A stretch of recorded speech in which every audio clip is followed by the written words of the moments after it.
I'm going to be watching four horror stories.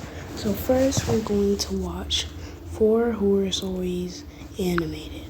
Four true McDonald's horror stories animated. Let's get right into it. Get you some fries, get you a burger, get you a Capri, get you some water to wash that down, cause this is gonna be good. So,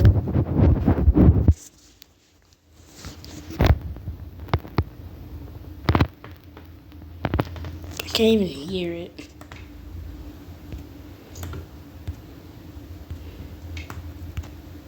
For some reason.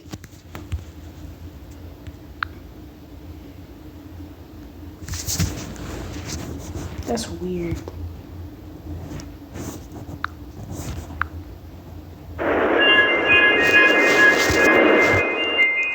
My name is Thomas, and I'm 25 years old. A few months back, I got a job at McDonald's. I already had a day job as a restaurant waiter, but I needed more money, since I wanted to get my own apartment and move out of my parents' house, finally. Ironically, during the day, I was a waiter at a top chef restaurant, which served exquisite and exclusive fresh cuisine. The food there was very expensive. Unfortunately, waiters weren't paid proportionally. Above average, but still not enough.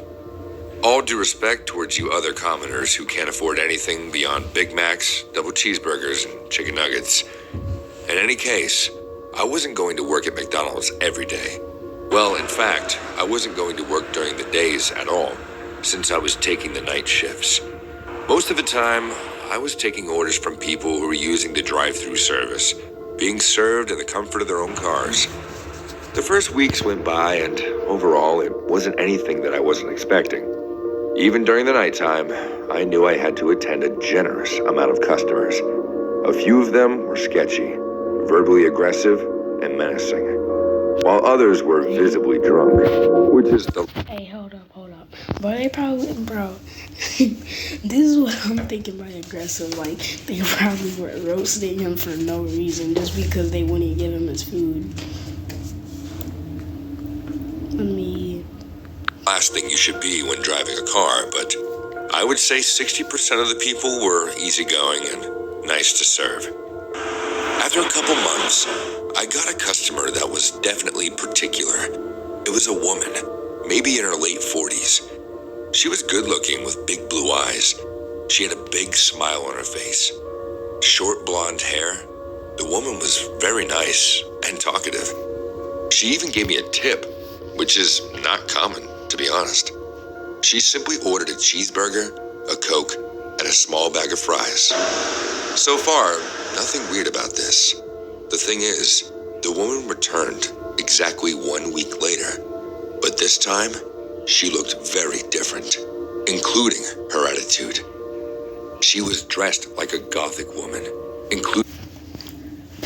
Why the black lipstick, though? Why your eyes so big? Bro, she's like... Bro, that's literally her. Her eyes are just wide. Do you gotta put your eyes that wide? Her makeup. She had skull-shaped earrings and a creepy look in her eyes, and a general cold and eerie expression on her face. It was like she was analyzing me and seeing me for the first time. Although I can't say she was rude, I was genuinely freaked out by her. This time, she doubled her previous order. 2 cheeseburgers, 2 Cokes, and 2 small bags of fries. And no thank you, and no tip. A few days later, as my McDonald's night shift came to an end, I was tired and anxious to get in my car and drive back home. The parking lot was almost empty, except for 2 cars, one being mine. But there were 2 individuals there, precisely right next to my vehicle. Hello? Can I help you? I asked, a bit nervous as I approached them. Yes, mister. You most certainly can, a woman said. I was very surprised to see the same mysterious woman. Oh, I get it now. I get it now. So the woman who gave him the tip was not the same woman who came over there and doubled the order. As I looked over at the other figure, I almost froze when I saw it was the same woman. Meaning, there were two of them. They had to be twins, of course. The one who was speaking to me was the nice, smiling woman, and the other, who was silent, was the gothic woman. What do you need help with? I asked, trying to avoid showing my insecurity. Just look into my eyes, the smiling woman said, as she came closer to me. The woman started whispering some words. For some strange reason, I couldn't stop looking at her big, bright eyes. I started to feel numb, and then sleepy, and then I simply lost consciousness. Join the Candy Crush All-Stars tournament for your chance to win a share of $250,000. Play now. Are you serious right now, bro? Meet Zigazoo, the world's largest social media app for kids. Millions of kids are using Zigazoo to I don't care. When I woke up, I was tied up and lying on the floor. I think I was probably at their house. Irina, he woke up. The gothic woman was staring at me, sitting on a chair. Ah, excellent. Hello, Thomas. The smiling twin approached and was now speaking to me, as if I was her best friend. What is this? What do you want, money? Take anything you need, just don't hurt me, I said. Unfortunately, my good Thomas, our interests are exactly the opposite. We don't want money. We want to take your life, she answered. What? Why? I screamed. My name is Irina, and this is my twin sister, Olga. We symbolize the different bipolar planes of existence. I represent order, light, and life. And Olga stands for chaos, darkness, and death. We seldom meet, and, as you would expect, we don't get along very well. But once a year, there's a common ritual that we share, which serves both of our antagonist causes and different paths. The smiling woman said, being enigmatic and vague. You're weird. I think you both need fucking therapy.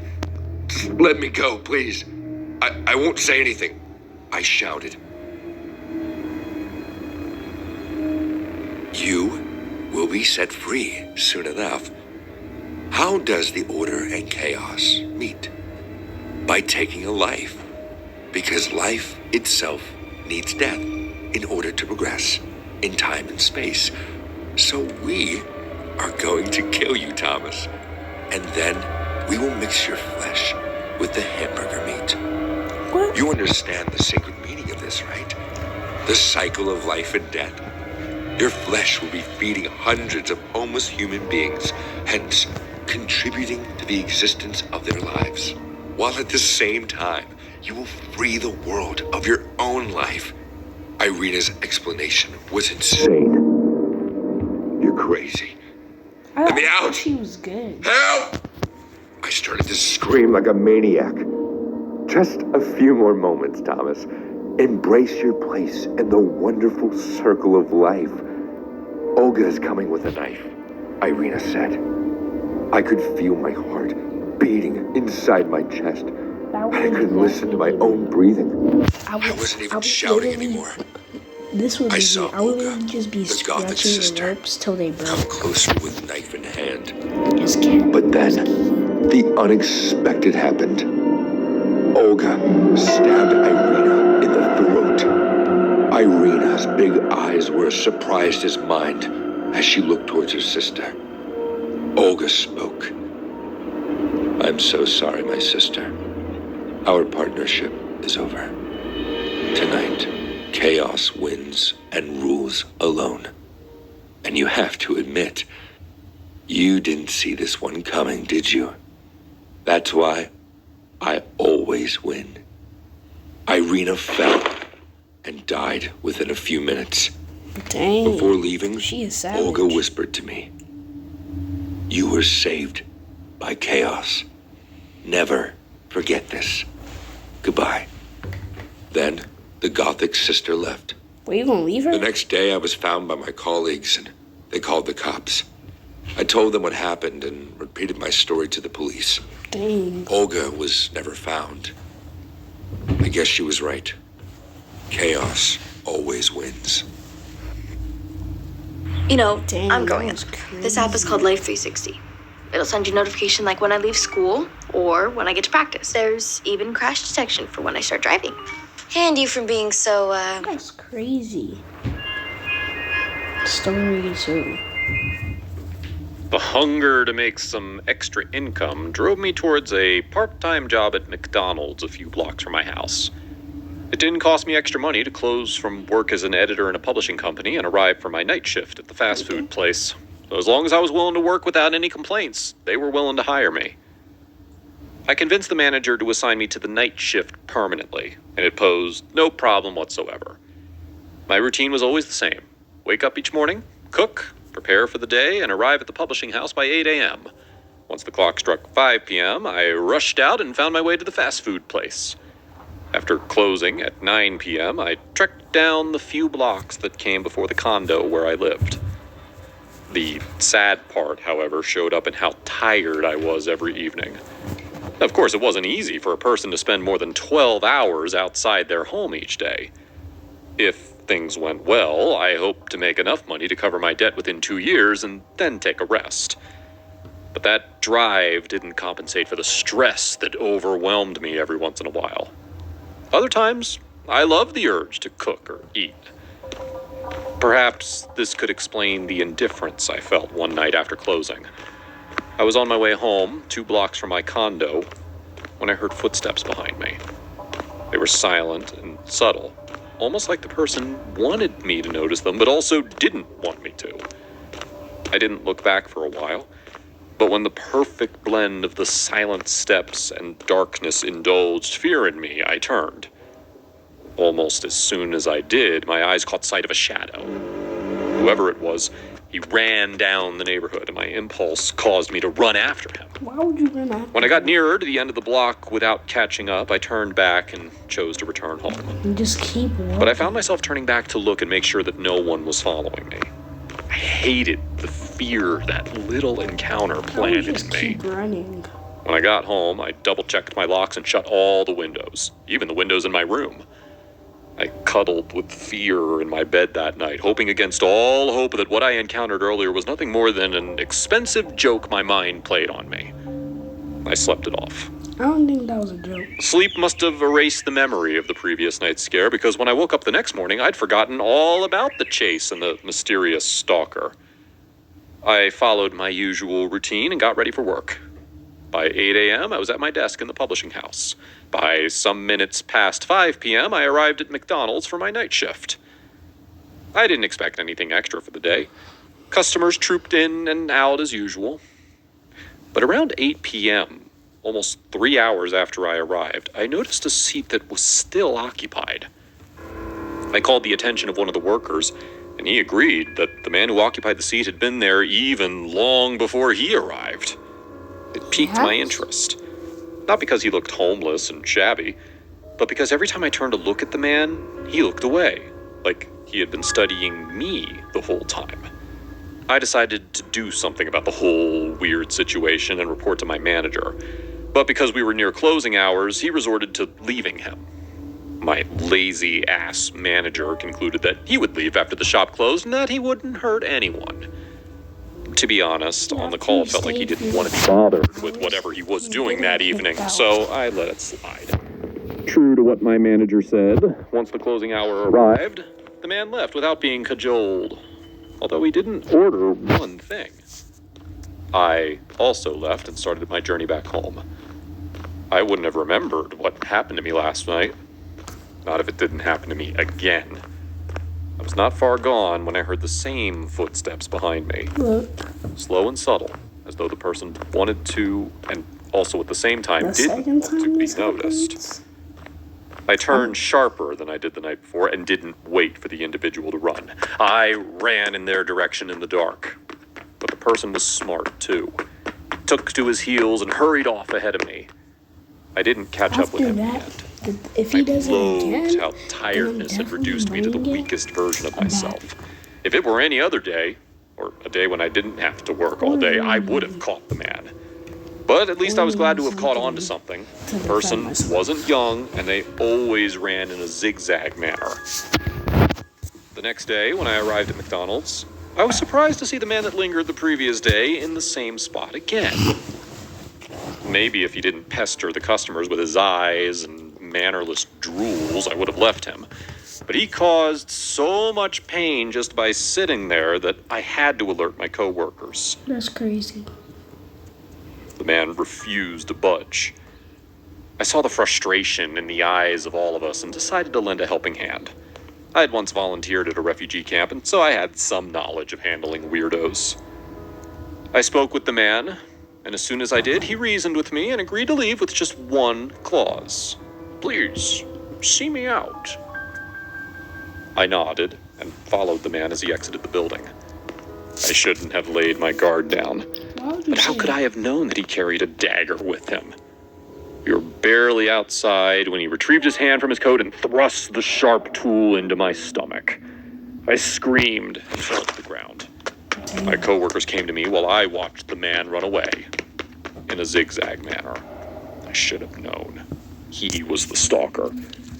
Blood gushed through my stomach like an open tap, and I coughed. I wished with all my strength that it wasn't as bad as I thought and that I wasn't dying.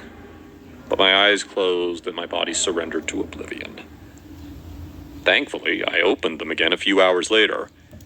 That's what the detective who stood guard by my side said. My surgery was successful and I would be out of the hospital soon. I was at least grateful that I didn't end up dead. Or worse, alive and handicapped. I asked about the man, and the detective assured me that he was caught and arrested. The detective said that the man confessed to having stabbed me, but he wasn't saying the reason. Or his excuse didn't seem like it. The man had claimed that he only wanted to test his new knife, and he felt like I was the perfect prey. I was scared to hear something like that.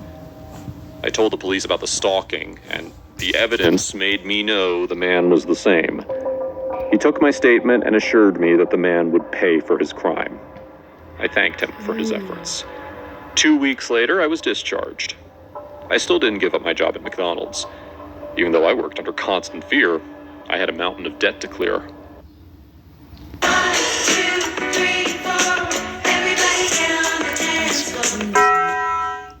Bro, no one care about this. Now I will tell you Ray on your smartphone. To do this, you need to install a special mobile application with the X-ray function. I don't care. And that's where I'm gonna end it right there.